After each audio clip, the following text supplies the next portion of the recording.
할렐루야. 아멘. 하나님의 은혜가 오늘도 함께하기를 주님의 이름으로 축복합니다. 아멘. 오늘 에스라 마지막 장입니다. 앞서 에스라가 바벨론의 포로로 끌려갔던 사람들을 이끌고 예루살렘으로 돌아오게 되죠. 그것이 이제 2차 포로 귀환이에요. 1차에 돌아온 사람들은 그들에게 주어진 사명이 성전 건축이었어요. 성전 건축을 겨우겨우 이제 하게 되죠. 왜 그러냐면 성전이 무너졌기 때문이에요. 나라가 망하고 포로로 끌려가고 성전이 무너졌기 때문에 1차 포로에서 귀환된 사람들에게 주어진 사명은 성전 건축. 이 성전 건축은 지금 시대의 말로 표현하면은 교회가 세워진 것이고, 그 다음에 믿음을 잃어버린 사람들이 교회로 돌아온 것을 의미해요. 이제 2차 포로에 돌아온 사람들에게 주어진 사명, 그 사명은 바로 에스라에게를 통하여서 알 수 있어요. 에스라는 학자예요. 율법 학자요. 그 다음에 제사장입니다. 그러다 보니까는 이 에스라에게 주어진 사명은 율법을 가르치고 율법에 의해서 백성들을 재판하고 그리고 다스리는 일, 바로 이것을 사명 갖고 온 자가 바로 에스라예요. 자, 그렇게 해서 이제 이 에스라를 중심으로 각 지파 혹은 족장들이 다 돌아왔어요. 그리고 많은 백성들이 이 에스라를 따라서 예루살렘으로 돌아온 거예요.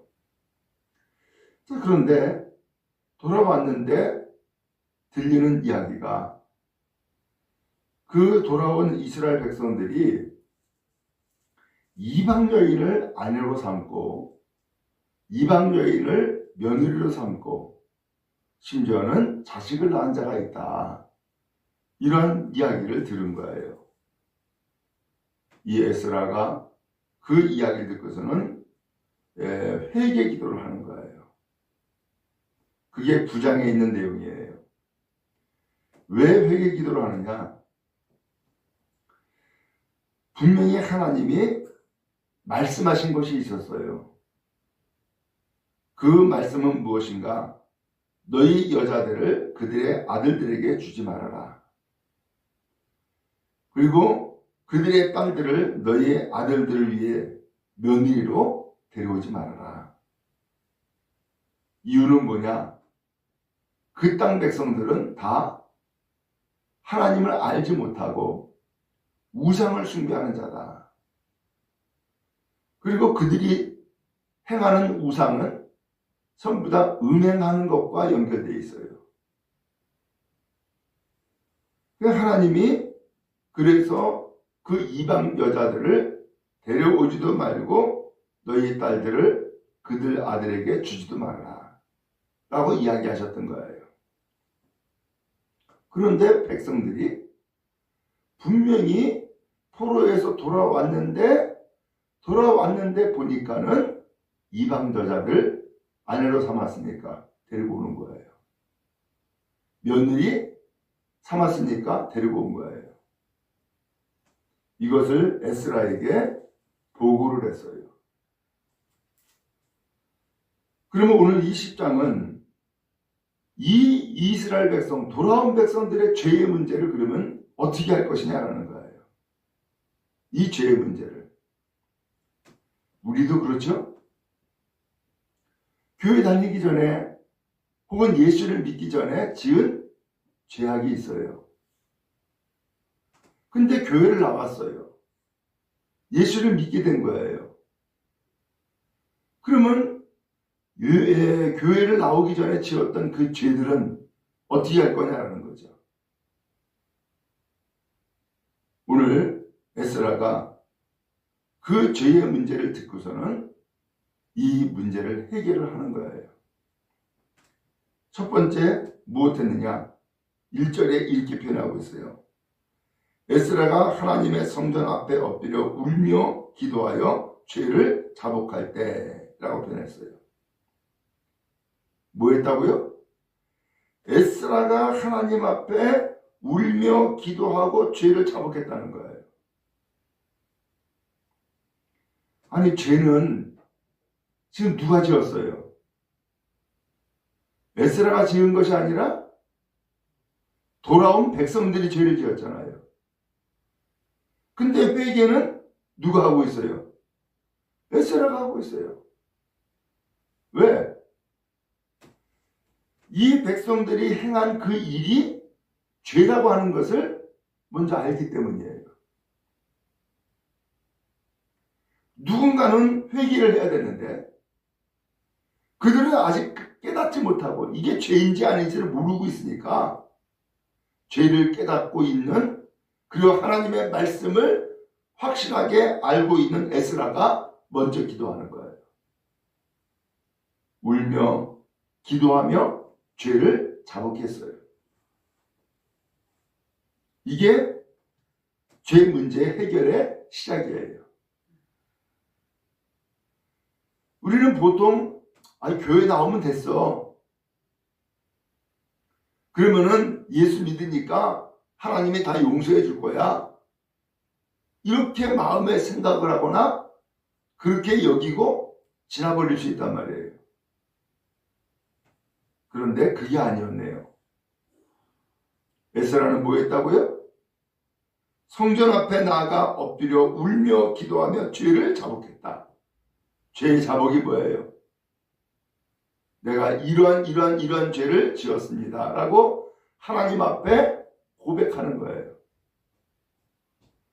오늘 여러분 회개할 때에 이와 같이 먼저 내가 무슨 죄를 지었는지를 고백하고 회개하여 죄의 문제를 해결한 받는 은혜가 우리 모두에게 임하기를 간절히 바랍니다. 한편 이렇게 에스라가 죄를 자복하니까 많은 백성이 크게 통곡했다라는 말씀이 나와요. 크게 통곡했다. 에스라가 먼저 자복하니까 이 자복하는 이 에스라의 모습을 보고서는 많은 백성이 따라한 거예요. 많은 백성이 지금 에스라의 행하는 일에 영향을 받은 거죠. 크게 통곡하는데 이스라엘 중에서 백성의 남녀와 어린아이의 큰 무리가 그 앞에 모였다라고 했어요. 왜 모였어요? 회개하려고 모인 거예요. 그렇죠? 회개하려고 모인 거예요. 그랬더니 그 다음에 2절에 엘람 자손 중 여이엘의 아들 스가냐가 에스라에게 말을 하는 거예요. 이렇게 말했어요. 우리가 우리 하나님께 범죄하여 이 땅 이방 여자를 맞이하여 아내로 삼았으나 이스라엘에게 아직도 소망이 있습니다. 많은 백성이 통곡했는데 그 중에서 스가냐라고 하는 사람이 에스라에게 고백하는 거예요. 우리가 우리 하나님께 범죄했습니다. 그리고 이방 여자를 맞이했습니다. 그렇지만 이스라엘에게 아직 소망이 있습니다. 오늘 여러분 우리가 죄를 고백하고 그리고 하나님 앞에 나올 때에 그것이 절망이 아니라 소망이 있는 거라는 거예요. 그렇죠? 죄를 깨닫지도 못하고 있으면 소망이 있어요? 없어요? 없어요.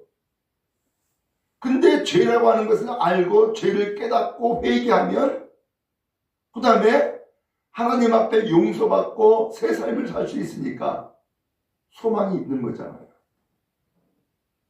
스가냐가 먼저 나선 거예요.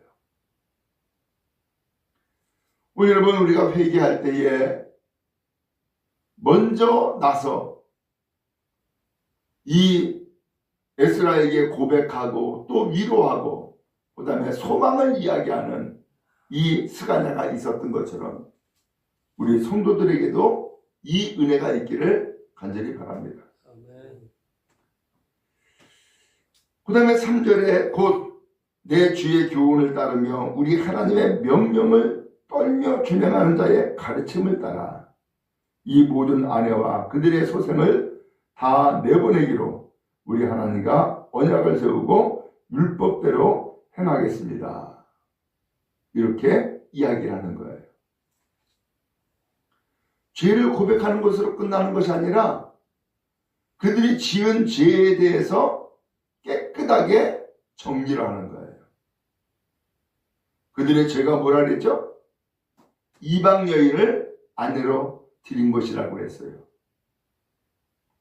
이방 여인을 아내로 드린 것이 죄라고 표현을 했는데 이 죄악에 대해서 오늘 하나님 앞에 나와 고백을 하고 이제는 주님의 교훈을 따라서 주의 명령을 지키고 따르겠습니다. 그래서 이제 이 이방 여인들을 다 내보내겠습니다. 그래서 우리가 하나님 앞에 언약을 세우고 율법대로 행하겠습니다.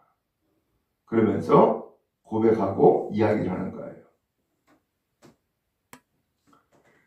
그러면서 4절에 이는 당신이 주장할 일이니 일어나십시오. 우리가 도우겠습니다. 힘써 행하십시오. 그러면서 우리가 당신을 따를 테니까 좌절하지 말고 일어나십시오. 오늘 우리를 지도해 주세요 하면서 얘기를 하는 거예요. 그래서 5절에 에스라가 일어나요. 제사장들과 레위 사람들과 온 이스라엘에게 이제 말을 합니다. 이 말대로 행하기를 맹세하게 해라. 그래서 전부 다 맹세를 하게 만들었어요.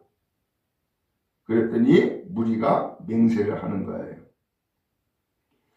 오늘 여러분, 이 맹세는 무슨 맹세예요? 하나님의 말씀을 어기고 이방 여자 데려온 것 다 내보내겠습니다. 그리고 이제는 우리가 하나님의 말씀대로 율법대로 살겠습니다. 라고 하면서 하나님 앞에 약속을 하는 거예요. 자, 이렇게 해서 맹세를 하니까 그 다음에 이 에스라 선지자가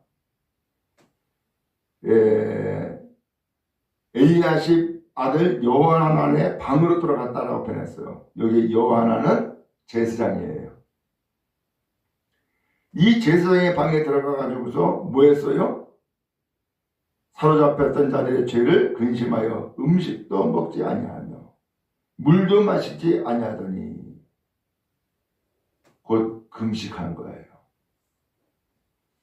오늘 이 에스라는 이 백성들의 죄가 얼마나 중한지, 이 죄가 얼마나 큰 위험인지 알고 있기에 에스라는 이와 같이 제사장의 방에 들어가서 금식을 하는 거예요. 드디어 이제 금식 기도를 하고 일어났어요. 그리고 유다와 예루살렘에 포로로 끌려갔던 자들이 돌아온 그 자손들에게 공포를 합니다. 8절에 너희는 예루살렘으로 모여라. 그리고 8절에 이렇게 표현했어요. 누구든지 방백들과 장로들의 훈시를 따라 3일 내에 오지 않으면 그의 재산을 정벌하겠다. 그리고 포로에서 돌아온 자들의 이 모임에서 쫓아내겠다. 라고 한 거예요. 참 엄중한 명령을 한 거죠. 그랬더니 모든 백성들이 다 모였어요. 그리고 제사장 에스라가 이야기를 합니다. 너희가 범죄하여 이방 여자를 아내로 삼아 이스라엘의 죄를 더하게 했다. 그러니 이제 하나님 앞에 죄를 자복하고 그의 뜻대로 행하며 그 지방 사람들과 이방 여인을 끊어버려라. 모든 회중이 대답합니다. 당신의 말씀대로 우리가 행하겠습니다. 그렇게 해서 이제 모든 죄악을 다 정리를 하기 시작을 하는데 거기에 반대하는 사람도 있었던 거예요. 15절에 오직 아사엘의 아들 요나단, 디가의 아들 야스야가 일어나 그 일을 반대해요. 무슬람과 레스람 삽부대가 거기에 동조를 하는 거예요. 이들은 하나님 앞에 회개하지 않는 거죠. 이제 16절 말씀해 보니까는 그 외에 나머지 사람들은 에스라 선지자가 말한 대로 다 시행을 하는 거예요. 먼저 이제 그 종족에 따라서 이방 여인을 아내로 맞이하거나 이방 여인을 며느리로 들인 사람 전부 다 명단을 파악을 한 거예요. 그래서 16절부터 보면은 그 명단들이 쫙 나와요. 조사를 하기 시작을 했어요. 그래서 제사장 무리 중에서는 누구누구, 레위 자손 중에서는 누구누구, 그 다음에 24절에 노래하는 자 중에서는 엘리야십, 문지기 중에서는 살룸과 델렘과 우리, 그리고 이스라엘의 각 자손 중에서는 누구다 라고 하면서 명단이 쫙 나오죠. 이 명단을 도대체 어떻게 조사했을까? 각 지파별로, 각 족속별로 전부 다 세밀하게 조사를 했던 거죠. 결국 여기 조사에서 나온 이 사람들은 다 누구예요? 한편으로는 하나님 앞에 죄를 지은 자이지만 또 한편으로는 이 사람들은 누구예요? 하나님의 말씀대로 순종하고 회개한 자들이죠. 그래서 이스라엘 백성들의 이 무리에서 떠나지 아니하고 쫓아버리지 아니하고 다시금 하나님 앞에 새로운 삶을 살기를 시작한 사람들의 명단, 이름이라고 할 수 있어요. 바랍니다. 하나님도 우리를 하나님의 생명책에 그 이름을 기록한다라고 했어요. 오늘 여러분들의 이름이 기록되는 은혜가 있기를 축복합니다. 돌아온 자의 이름으로, 회개한 자의 이름으로, 그리고 새로운 인생을 살게 된 사람의 이름으로 기록되어서 하나님 나라의 귀한 백성으로 온전히 승리하며 살아갈 수 있기를 주님의 이름으로 축복합니다.